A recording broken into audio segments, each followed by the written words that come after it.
in front of the Angeles Rosedale Cemetery.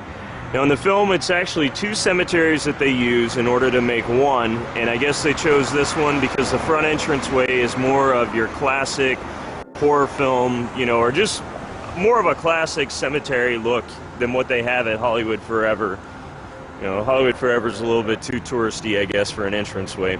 Anyway, then if you come over here, this drive that's right here is actually the drive that you see in the film with the Mustang driving up.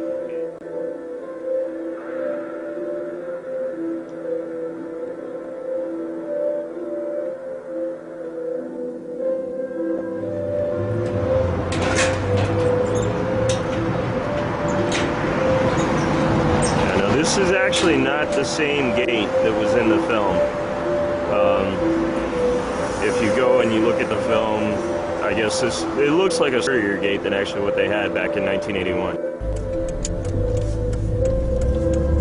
Okay, we're starting to enter the 2nd Street Tunnel. Now this was actually used as a marker in the movie. It initially was a scene where Carol basically drops Leslie off and leaves her in here, which is a really dangerous place to leave an attractive girl because there are bums, street people, drug addicts, who knows what else out here that would potentially be a threat. But at any rate, later on in the film, it's actually used as a marker to give people a sense of geography or distance from where they were coming from to getting to the mausoleum. It's almost like the halfway point or something. But anyway, this is the 2nd Street Tunnel in downtown Los Angeles, and looks pretty much the same as it did back in 1981. Now we're driving along here at Hollywood Forever, and we're coming up on the mausoleum. Now it's actually, once again, they're using two different things to create one. This is the exterior of it, and... Julie, how big do you think we are? It's cold down out here at night. Okay, this is the exterior of the famous mausoleum at Hollywood Forever. As I said, you know, this it was two mausoleums that they used, this one for the exterior and another one for the interior. I'm going to take you inside, and you actually see these doors have glass in them. In the film, it's a completely solid door, and I guess they covered that over because they wanted it to look like she was really trapped inside and no possible way of looking out, nothing. And now if you look at the interior here, you see it's very different from what was in the film. There was a joke that Kitty says about, hey, remember that Peter Lorre film where the hand grabbed you? Well, if you come down here and you look, it was actually kind of a inside joke, I guess, but Peter Lorre is actually here.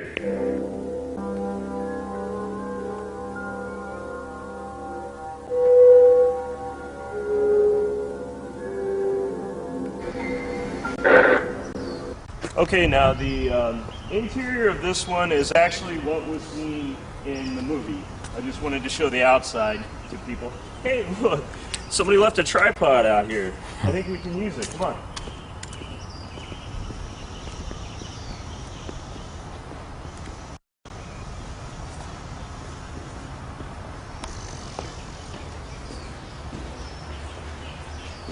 Now, if you come in here and you look over here, even though the furniture obviously wasn't in here.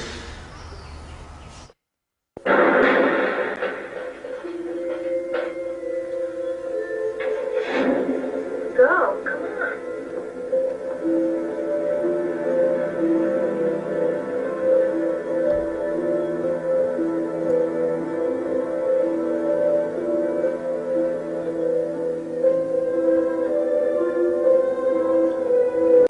Obviously, in parts of the film, you know, it was actually a set, not